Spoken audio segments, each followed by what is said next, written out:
So last night we got a new update and it brought a ton of new changes that just were not announced by the developers.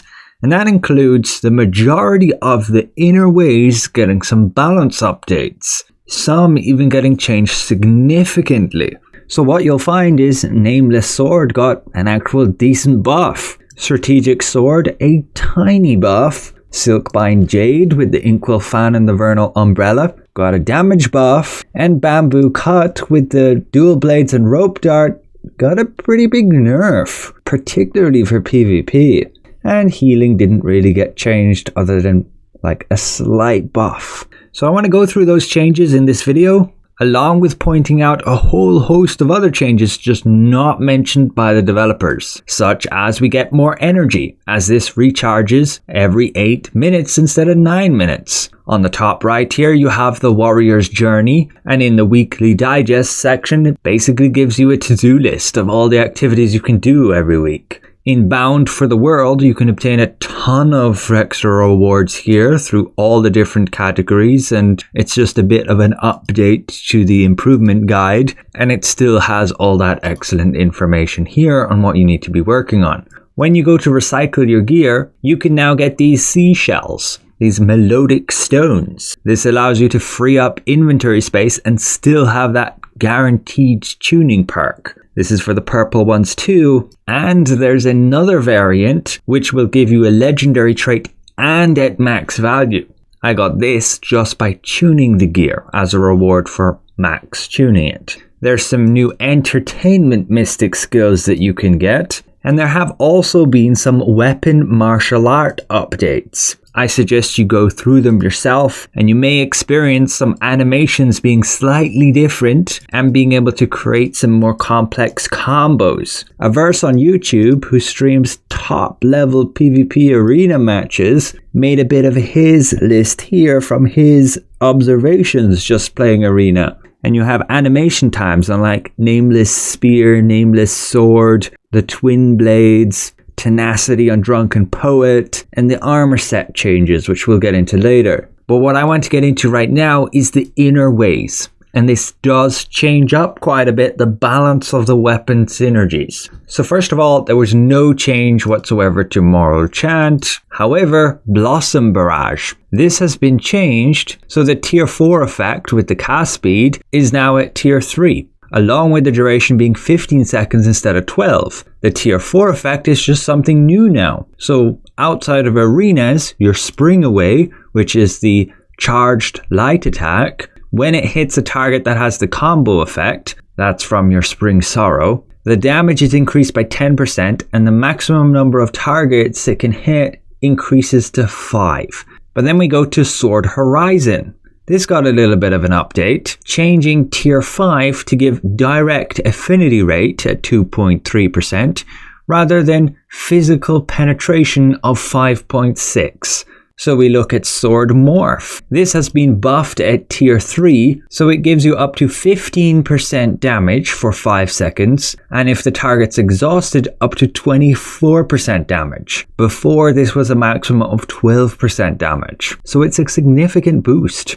And then on tier 6, you'll now recover 20 endurance. This was not there before. And it has this new additional cooldown effect. Now we go to Royal Remedy. It has the new effect to give 2 vitality. Then we go to Exquisite Scenery. This will no longer give you 1 bar of battle will by default. And on tier 2, this now gives critical rate instead of HP. At tier 3, it's been changed so that your light and heavy attacks will refund all consumed battle will.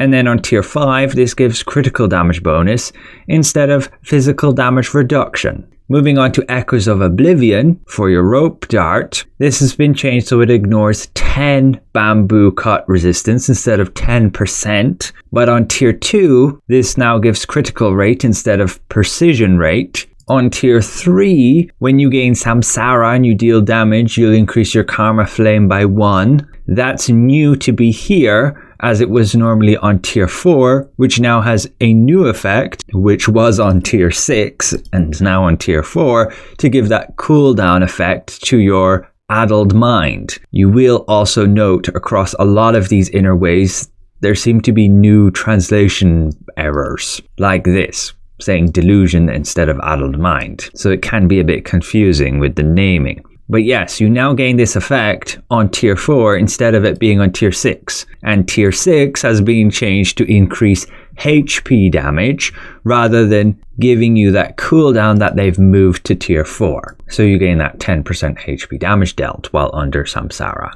We then go to Mountain's Might. At tier 1, it's been buffed to 8 seconds instead of 7. And it now also reduces the endurance costs of your sprint and charge skills by a further 10%. This was originally on tier 4. Tier 3 got changed to increase the amount of endurance you gain instead of having the cooldown reduction effect as it had before. And tier 4 has a new effect that it increases your direct affinity rate and further against bosses. While tier 6 got buffed to have 12 seconds instead of 10 and will be when using all martial skills. But then we go to Wolf Chaser's Art, and this will now trigger that extra combo attack an awful lot more. If you only have one bleed stack, you have a 60% chance to add an extra combo, versus before this was down as low as 20%. Then your Adaptive Steel has a new one, which is Horizontal Blade.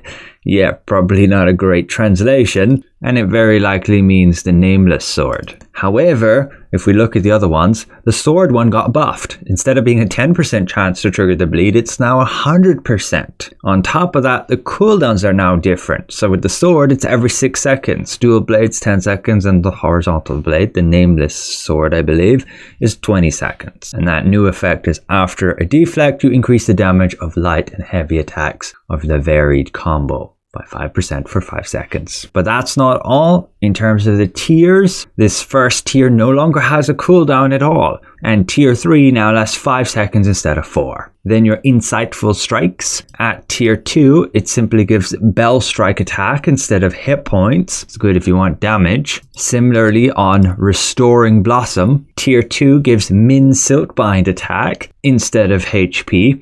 That's good for healing. And your Rock Solid at tier 2 will now give max HP instead of Stone Split attack. And on top of that, at tier 5, it gives physical damage reduction instead of Stone Split penetration. But then a pretty big change for your Rope Dart users is Vendetta. At tier 1, it can make your Vendetta token last 20 seconds. At tier 4, it will no longer give you that 20% damage against your target's chi, but now boosts your token of gratitude recovery rate to 50% instead of 30. And the duration of your rats is 15 seconds. And if you had 2 tokens when you cast it, they'll last 20 seconds, consuming both tokens. This is quite a big change for PvP because you no longer have that 20% extra chi damage. And all you have is a bit better uptime on your rats, which if you were having an optimal rotation, you already had them at 100% uptime. But then at tier 6, they've reduced the amount of damage to 30% instead of 50%. The last one to get changed then is Breaking Point. This got nerfed down to 5 physical penetration per stack instead of 10. And that's it. Nothing else got changed. Not that I could see. And definitely let me know if you do properly actually test these things out against targets. Make sure they work how they say they do. If there's any bugs that they aren't working how they say they do, particularly the changed ones, let us all know in the comments below. So the full list of changes are here and here.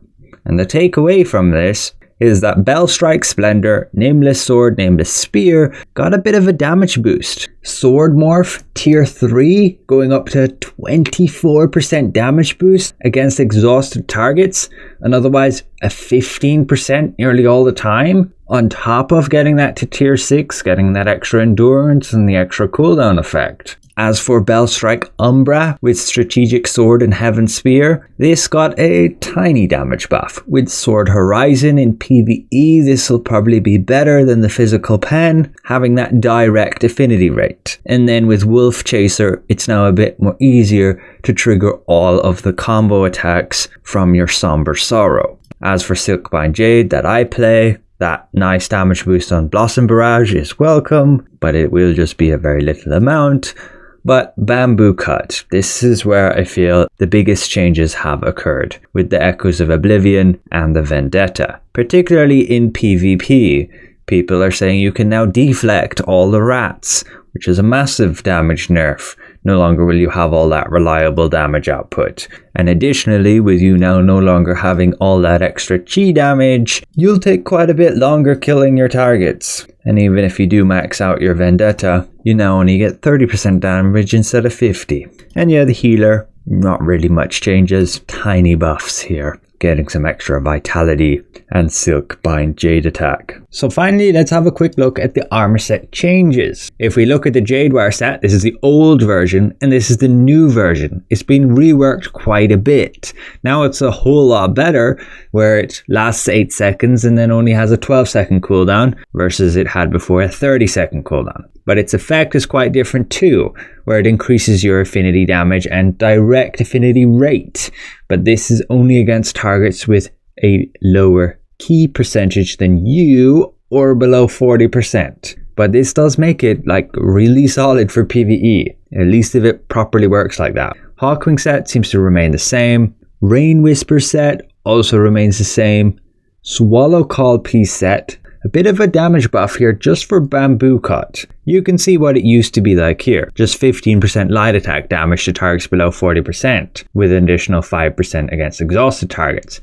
Now, it's 12% to light attacks and rodents, and then 10% more Bamboo Cut damage to targets below 40% key. So still somewhat situational. Mist Willow set, that's a wall of text. But it still is not going to be any more than just 12% to light and heavy attacks. So usually won't be worth it when you consider you're also using mystic skills. Ivory Bloom set seems to stay the same. Whirlwind piece set, yeah, looks the same as the old version here. And the Mountain Falls piece set also remains the same. So basically the Swallow Call piece set has gone down from 15%, so it's not really that useful for any other class than Bamboo Cut. I'll do some testing and maybe I switch over to the Jade Wire set. That looks interesting. And we do very nicely have the ability to simply change the set effect on our gear pieces here. 8 times per season for free. Probably costing Echo Jade after that. So overall, hope this helps some of you out there. Thanks all for watching, and we see you guys around.